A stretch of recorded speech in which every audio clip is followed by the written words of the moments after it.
Millionaire invites her white gardener's daughter to play piano as a joke. She didn't know she was a child genius. Come here, girl. How about showing us how you play music in the trailers? Mr. Reginald Blackwood's voice boomed through the grand conservatory of his Aspen Mountain Lodge, thick with patronizing amusement.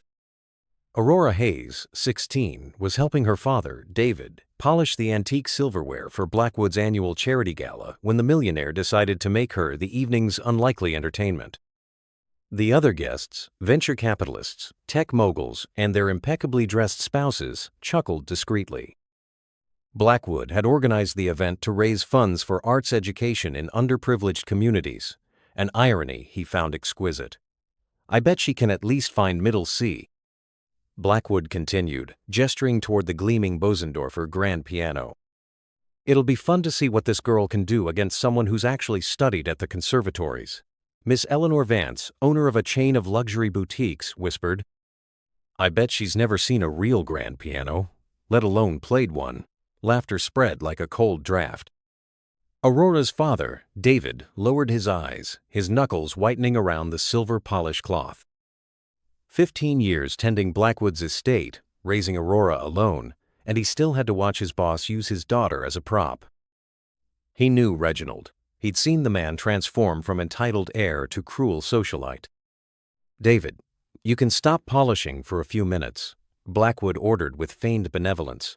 I want you to watch your daughter play. It will be an experience for both of you. Aurora remained motionless for a few seconds, her bright eyes analyzing not only the piano but every face in the room. At 16, she knew silence revealed more than words. What she saw was a group of privileged adults with no idea who they were dealing with. Something about Aurora's posture made some guests stop laughing. A strange stillness, like the hush before a profound chord. Her fingers twitched imperceptibly, as if visualizing notes on an invisible keyboard. Of course, Mr. Blackwood, Aurora replied with a composure that made some guests exchange curious glances. It would be my pleasure. Blackwood smiled, settling into a velvet armchair. Excellent. I bet you've never played on an instrument like this, have you? Genuine Bosendorfer, each key worth more than, well, you know. Senator Wallace Finch commented. Reginald, are you sure this isn't cruel? The poor girl is going to be mortified. Nonsense, Blackwood retorted. It's a learning opportunity. She'll tell her friends she played a real grand piano in a mansion. It'll be a story. What Mr. Reginald Blackwood didn't know, and would find out resonantly, was that this trailer park kid had spent 10 years studying every concerto, every sonata, every intricate fugue. While her schoolmates played video games, Aurora devoured classical music scores borrowed from the humble Willow Creek Public Library and watched legendary performances on the ancient, sputtering laptop her father had managed to fix. Aurora analyzed Bach, Beethoven, and Rachmaninoff. She had memorized more than 300 different classical openings and could recite the historical context of the 50 most famous concertos by heart. But most importantly, he had no idea he was about to be completely outplayed by the same girl he had underestimated out of pure prejudice. When the truth emerged, it wouldn't just be a musical defeat, it would be a lesson he'd carry for life. While Blackwood adjusted the piano stool, Aurora watched each guest. Something in her eyes suggested she wasn't just preparing for a performance, she was preparing to rewrite every assumption about who truly deserved respect. If this story of prejudice and unexpected brilliance touches you, don't forget to subscribe, because what happened next showed that judging someone by their background can be the most dissonant mistake. Blackwood took his place with the confidence of someone who had never lost. I always start the program, dear. It's a family tradition to set the tone, he said. Aurora nodded silently and adjusted her posture with a poise that made Ms. Vance frown. Her hands hovered over the keys, perfectly aligned, as if that magnificent Bosendorfer were just one of hundreds she'd faced. Let's make this interesting, Blackwood announced. If the girl manages to play a piece without too many jarring notes, I'll donate $2,000 to, I don't know, some local community center. Polite. Nervous laughter rippled again, but this time Aurora looked up and smiled, a smile that didn't quite reach her eyes. David felt a shiver. He knew that smile. Blackwood opened with a flamboyant fur-elise, more showmanship than skill. Beethoven, dear, a classic we learned at Juilliard, he explained condescendingly. Aurora responded instantly, her fingers dancing into the complex opening of a Chopin Nocturne, Op. 9, No. 2. A breathless silence filled the room. That wasn't the playing of someone who might know middle C. It was the response of someone who knew the soul of the music. Interesting, murmured Senator Finch. Blackwood hesitated, realizing he'd memorized popular pieces but didn't understand their depth. He played a simple Mozart. While Blackwood thought, Aurora briefly reminisced. 10 years earlier, at 6, she'd found a broken keyboard, asked David to teach her notes. "Mija, why do you want to learn that?" Her father asked, exhausted. "To be like the rich kids, Papa." There was no money for lessons, but the Willow Creek Public Library became her second home. Every day after school, she walked 2 kilometers to study scores no one else touched. Blackwood finally chose a safe Baroque piece, revealing his conservative nature. Aurora responded with a fluid, expressive Debussy piece, developing with profound purpose. Each movement flowed seamlessly, as if following a mental score. "Our little girl is playing too fast," Blackwood commented, trying to regain control. "In real recitals, you savor each note. You think before you play." Aurora then made her first psychological move. She paused, pretended to think deeply for 15 seconds, then launched into the deceptively simple opening of a Sati gymnopédie, preparing a melodic structure that would take 10 more measures to reveal itself. "Ah, you see," Blackwood turned triumphantly. "She doesn't have the patience for true depth. Typical. But Miss Planks." Vance recognized the pattern. "Reginald, this girl is setting up a master class in dynamic range." "A what?" he replied, annoyed. "It's a build-up, quite sophisticated. She's laying the groundwork for something much bigger." Blackwood looked at the piano with new tension. Nonsense, she must have heard it in a movie. But as the performance progressed, something unsettling took shape. Aurora wasn't just responding, she was dictating the emotional arc. Every note occupied the right place, transforming the room into a living symphony. David watched, heart pounding. He knew Aurora was good, but never against someone so serious. And for the first time in 15 years, he saw fear in Blackwood's eyes, the dawning fear of discovering he wasn't as special as he believed. Each slight Blackwood imposed fed Aurora a silent strength, fortified by the very injustice.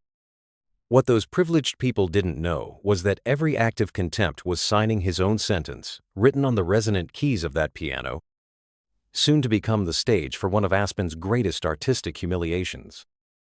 Aurora's 10th piece revealed something that made Ms. Vance gasp. She'd interwoven a seemingly innocent folk melody into a complex classical structure, a daring artistic trap. "Reginald," Vance whispered. "This girl is no amateur, she's a composer." But Blackwood was too determined to prove his superiority. "Relax, dear. She must have heard a few tunes from YouTube. I'll be done in 10 minutes. That's when Aurora did something unexpected. She calmly rose from the bench and walked to David. "Papa," she said softly, "remember when you said that one day I would show these people who we truly are?" David nodded, eyes shining. He remembered the day Aurora turned 13, and he couldn't afford a new guitar string. She'd promised to change everything. "That girl has more soul than all of us put together," Senator Finch murmured. Blackwood tapped his fingers impatiently. "Can we continue? I have other commitments." Aurora returned. Her demeanor fundamentally shifted. She was no longer entertainment. She was a young woman carrying years of sacrifice, secret studies, and determination forged in adversity. Aurora's 11th piece was executed with breathtaking virtuosity that made Blackwood flinch. She'd created a double-layered improvisation. If he critiqued the classical structure, he'd miss the emotional depth. If he focused on emotion, he'd be overwhelmed by technical brilliance. "That's not possible," Blackwood muttered, studying her intensely. That's when Vance realized. "Reginald, you're being outplayed by a kid who's probably never set foot in a formal conservatory." While Blackwood tried to regain control, Aurora observed every face. Finch was captivated. The tech mogul's smartwatch was forgotten. Vance's husband was fully attentive. David knew that look on his daughter's face, The same one at 6, discovering music theory. The same for 5 hours, transcribing scores on a broken laptop. The same that made her wake at 4 a.m. For silent finger exercises. Blackwood finally made a desperate attempt to interject with a simple piece, but it was too late. Aurora had calculated that possibility. She seamlessly wove his simple melody into a complex soaring crescendo that utterly enveloped and diminished his contribution. Checkmate, she thought, as her fingers brought the piece to a magnificent, thundering conclusion that left the room in stunned silence. Blackwood stared at the piano, as if expecting the keys to spontaneously detune. When he looked up, Aurora watched him with the same unruffled calm. But now, the dynamics had changed.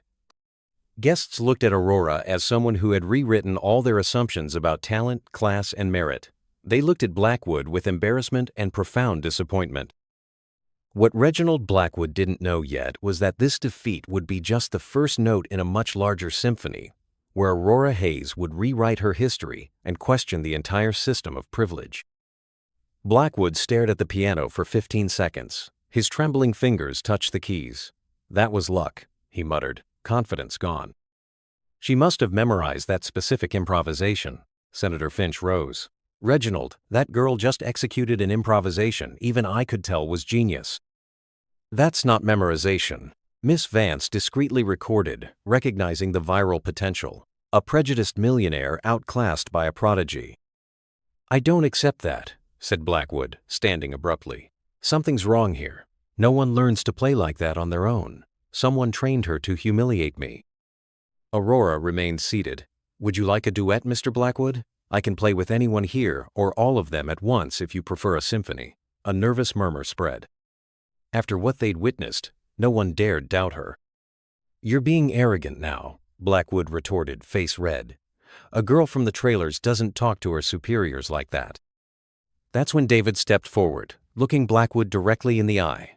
"Mr. Blackwood," David said, firm and clear, "my daughter is not from the trailers. We are from a working-class community, and she is not being arrogant. She is being honest about her abilities, something you clearly cannot be about yours." Tension rose exponentially. Guests exchanged uncomfortable glances, realizing this was bigger than a performance. Blackwood turned to David furiously. "How dare you speak to me that way? Have you forgotten your place?" "No," David replied calmly. "I remembered my worth, and my daughter's." Senator Finch intervened. "Reginald, perhaps we should recognize the young woman is truly gifted." "Gifted?"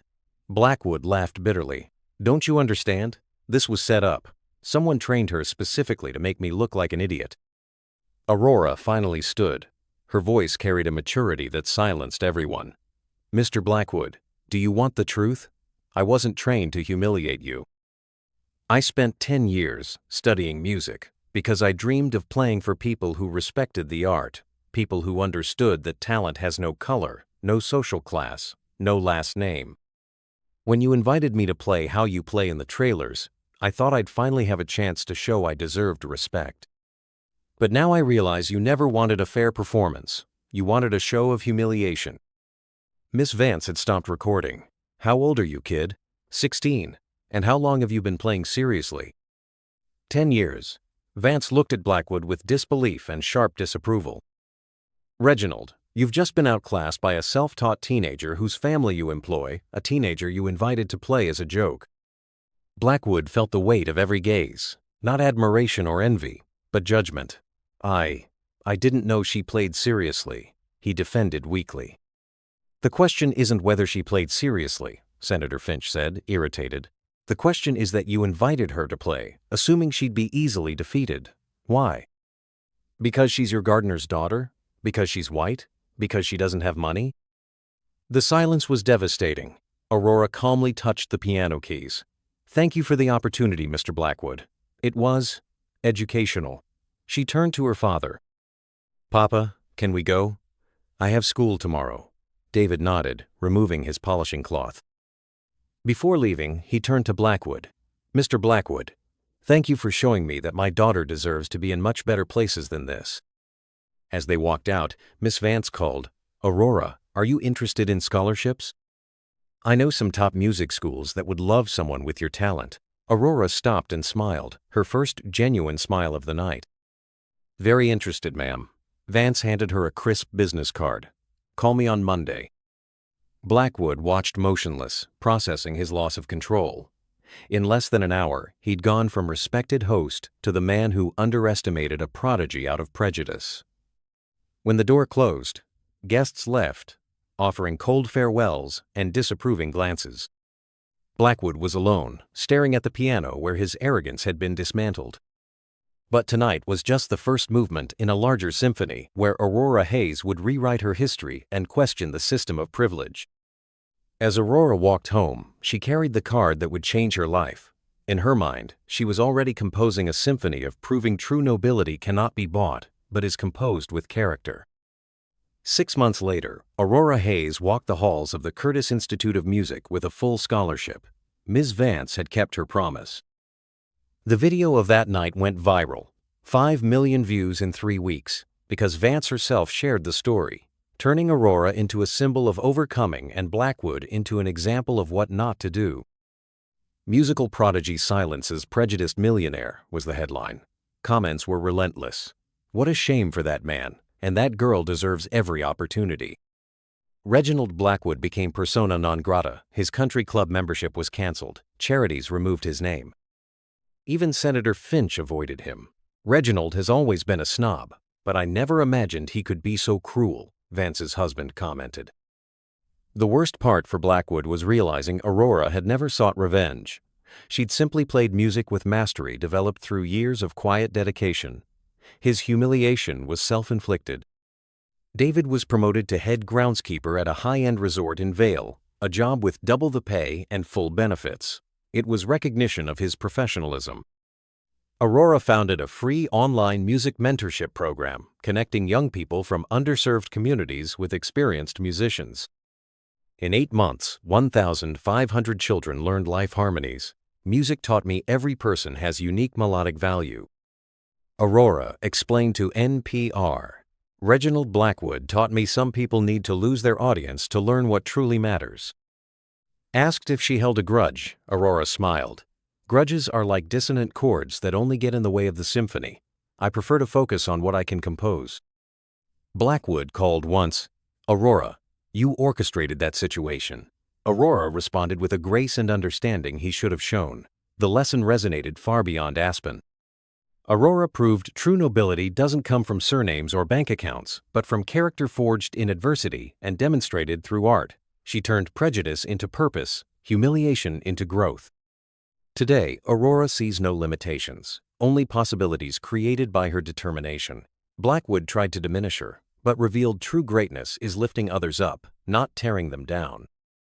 David proudly framed a photo of Aurora conducting a youth orchestra at Carnegie Hall. Next to it, a certificate from her music program, achievements no money could buy, no prejudice steal. The best revenge, Aurora discovered, isn't destroying those who diminish you. It's building something so extraordinary their mediocrity becomes irrelevant. Reginald Blackwood tried to make her entertainment, but Aurora Hayes became inspiration. That difference defines not only who wins the performance but who wins in life. If this story touched your heart, subscribe for more stories that prove true power isn't privilege but turning obstacles into extraordinary growth.